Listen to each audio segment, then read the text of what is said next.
대전평화교회와 한신교회 교우들을 위한 새벽 말씀 나눔입니다. 오늘은 2023년 6월 13일 화요일입니다. 오늘 하루 하나님이 주시는 놀라운 은혜와 은총과 위로하심과 복주심이 말씀을 들으시는 여러분들과 함께 하시기를 소망합니다.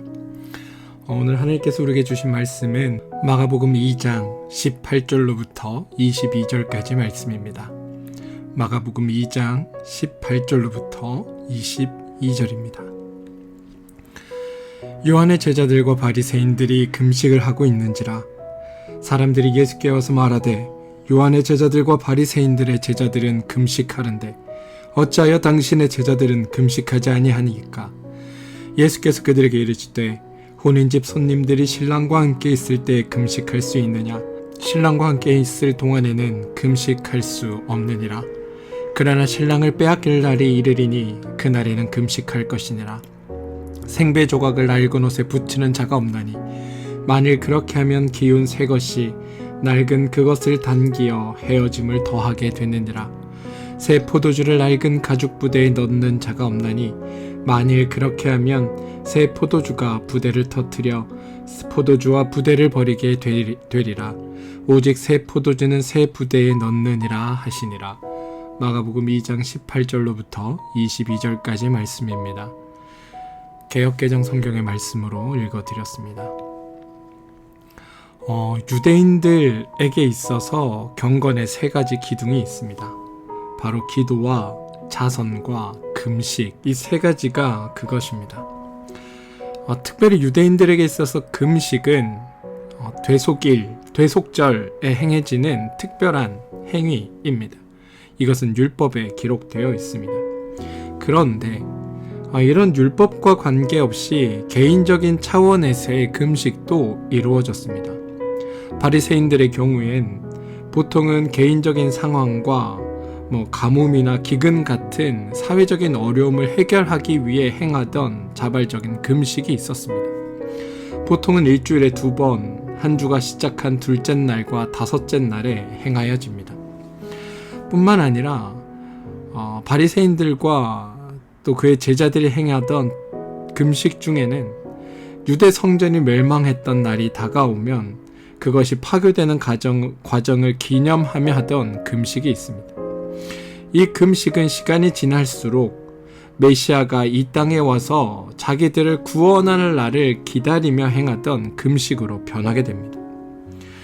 이 금식은 예수님 당시에 매우 중요하게 생각되고 행하여졌습니다. 왜냐하면 당시가 로마의 식민시대를 살고 있었기 때문입니다. 그들은 자신들을 구원할 메시아가 이 땅에 와서 자신들을 구원해 주기를 바라고 있었습니다. 이런 금식이 시작된 그 기원을 보면 이 스가랴 예언자 이후 시대부터 본격적으로 행하여짐을 보게 됩니다. 스가랴 8장을 보면 포로 귀환 후 새로운 성전이 건축되는 것을 본 백성들이 제사장과 스가랴에게 와서 이렇게 질문합니다. 앞으로 금식을 계속해야 할까요? 이에 스가랴는 유대 백성이 다시 이방의 침략을 받아 흩어지게 될 것을 예언합니다. 그러나 하나님께서 그들을 종로에서 구원해 주시고 다시금 그들과 새로운 언약을 체결해 주실 것인데 그때가 되면 종말론적인 새 성전이 건축되고 그들이 행하던 금식이 변하여 기쁨과 즐거움과 희락의 절기들로 바뀌게 될 것이라고 예언하였습니다. 그리고 이 예언이 이스라엘의 종교 지도자들이 메시아의 오심을 바라며 행하던 금식의 중요한 이유가 됩니다. 오늘 말씀에서 이슈가 되고 있는 금식도 바로 이러한 금식입니다. 메시아가 오셔서 지금 로마로부터 이스라엘을 구원해 내시고 하나님의 나라를 이 이스라엘 가운데 이루어 주기를 바라며 행하던 금식. 오늘 사람들로 하여금 바리새인들과 요한의 제자들이 금식을 행하는데 왜 당신과 당신의 제자들은 금식하지 않느냐고 묻던 금식은 바로 이러한 금식을 뜻하는 겁니다. 사람들은 이러한 금식을 행하지 않는 예수님과 예수님의 제자들에게 찾아와 왜 당신들은 요한의 제자들과 바리새인들이 행하는 하나님의 나라가 이 땅 가운데 임하기를, 로마로부터 이 땅이 구원받기를 바라는 그 금식을 행하지 않느냐고 묻는 것에서 오늘 본문은 시작한다는 겁니다. 여기에 대해 예수님은 세 가지의 비유를 들어 답변하십니다. 첫 번째는 결혼식 비유입니다. 예수님은 자기를 신랑에, 제자들을 혼인집 손님에 빗대신 후에 그가 제자들과 함께 있는 그 시간은 결혼식과 같은 것이므로 제자들이 금식할 수 없다라고 말씀하십니다. 이 말씀에는 어떤 의미가 담겨 있는 걸까요? 앞서도 말씀드렸다시피 스가랴가 새로운 성전이 건축될 때, 하나님이 이 땅에 오실 때, 하나님께서 우리를 구원하실 때, 그 종말의 때에 그들이 행하던 금식은 기쁨과 즐거움과 희락의 절기들이 될 것이다 라고 예언하고 있었습니다. 그리고 다른 종교자들, 지도자들이 행하고 있던 종말의 때를 바라보며 하던 금식은 사실 오늘 주님이 오심으로 말미암아, 예수 그리스도로 말미암아 이제 끝이 났다라는 주님의 선언입니다. 이제부터는 금식이 변하여 기쁨과 즐거움과 희락의 절기들이 너희들 앞에 도래하여 하였다라는 하나님의 선언으로 주님은 이 말씀을 하고 계시다는 겁니다. 그러니 이제는 금식의 때가 아니라 잔치를 나눌 때다라는 주님의 말씀이기도 합니다. 종말의 때 메시아의 오심을 기다리며 행하던 금식은 새 시대가 도래할 때까지만 유효한 금식입니다. 다시 말해 메시아가 오기 전까지만 이루어지는 금식입니다. 그런데 이제 주님이 이 땅에 오셨으니, 하나님의 나라가, 하나님의 통치가 이 땅에 임하였으니 더 이상 너희가 금식할 필요가 없다라는 하나님의 말씀입니다. 하나님이 다시 그의 백성을 다스리실 것이며 그들과 새 언약을 맺으실 것이며 더 이상 금식이 아니라 하나님 나라의 그 잔치에 너희들이 동참해야 할 때이다 라고 주님은 오늘 이 비유를 통해 우리에게 말씀하고 계십니다. 그리고 여러분, 하나님의 이러한 선언은 오늘 우리를 향해 있기도 합니다. 너희에게 이미 임한 하나님의 구원을 기억하라. 그리고 구원받은 백성으로 하나님 나라의 잔치에 기쁘게 참여하라. 너희들이 참여하는 그 잔치는 하나님이 여시는 생명의 잔치이며 슬픔이 끝나고 기쁨과 즐거움과 희락으로 가득 찬 잔치이니 너의 삶을 하나님 나라의 백성으로 누리며 살아가라. 이게 우리를 향하신 주님의 초청이기도 합니다. 이러한 주님의 초청은 두 번째와 세 번째 비유를 통해서도 확인할 수 있습니다. 두 번째와 세 번째 비유는 21절과 22절에 등장하는데요. 생배 조각을 낡은 옷에 붙이는 자가 없나니 만일 그렇게 하면 기운 새 것이 낡은 그것을 당기어 헤어짐이 더하게 되느니라. 새 포도주를 낡은 가죽 부대에 넣는 자가 없나니 만일 그렇게 하면 새 포도주가 부대를 터뜨려 포도주와 부대를 버리게 되리라. 오직 새 포도주는 새 부대에 넣느니라 하시니라. 예수님은 이 비유를 통해 1차적으로는 제자들이 유대의 금식의 그 관습을 지킬 필요가 없다는 말씀을 하고 계십니다.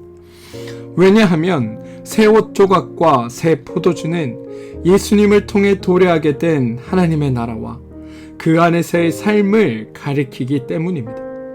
또한 헌옷과 낡은 가죽 부대는 종말을 기다리면서 지켜온, 새로운 메시아 오기를 기다리면서 지켜온 유대의 그 금식의 전통을 의미합니다.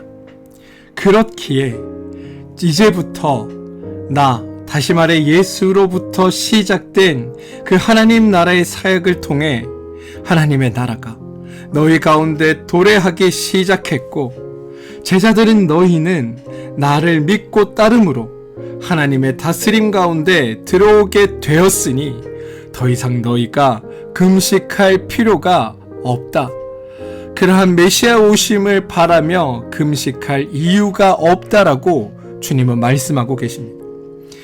그런데 하나님 나라의 현실이 이러함에도 불구하고 만약 너희가 종말을 기다리며 유대의 금식을 계속 지켜간다면 그것은 하나님의 나라가 너희 가운데 온 것을 부정하는 것이고 아직 오지 않은 그 시대로 되돌아가려는 터무니없는 너희들의 행동일 수밖에 없으니 그러한 금식을 멈추고 하나님의 나라 축제에 참여하는 제자들이 되어야 한다라고 말씀하고 계신 겁니다. 사랑하는 성도 여러분, 주님은 오늘 모든 금식을 금하라 말씀하시는 것이 아닙니다. 하지만 메시아가 와서 우리를 구원해 주기를 바라며 행하던 그 금식을 멈추라 하십니다. 왜냐하면 주님은 이미 우리 가운데 오셨고 우리 가운데 구원을 베푸셨기 때문입니다. 하나님 나라의 다스림이 우리 가운데 임했고 하나님의 통치가 우리의 삶에 임해 있기 때문입니다. 그러니 믿는 우리의 자리는 금식의 자리가 아니라 하나님의 행하심을 통해 구원받은 사람들로서 기쁨과 감사와 은혜와 즐거움과 희락을 누리는 그런 자리가 되어야 한다고 오늘 주님은 우리에게 선언하고 계십니다. 저는 여기에 응하는 여러분들의 삶이 되길 소망합니다. 우리에게 주어진 삶은 하나님이 그의 아들을 이 땅에 보내 죽기까지 해서 쟁취해 주신 하나님의 은혜의 자리이며 구원의 자리입니다. 슬프고 힘겹고 어렵고 해결할 수 없는 문제로 가득 차 있는 삶이 아니라 하나님의 구원하심이 행하여진 하나님의 도우심이 이루어지는 그런 축제의 자리가 바로 우리의 삶의 자리입니다. 그러니 여러분에게 주어진 생을 그리고 여러분의 삶을 구원받은 사람으로 복되게 살아내는 여러분들 되시기를 소망합니다. 하나님은 우리가 구원받은 사람으로서 감격을 누리며 살아가도록 오늘도 우리와 함께 하시며 우리의 삶을 축복하고 계십니다.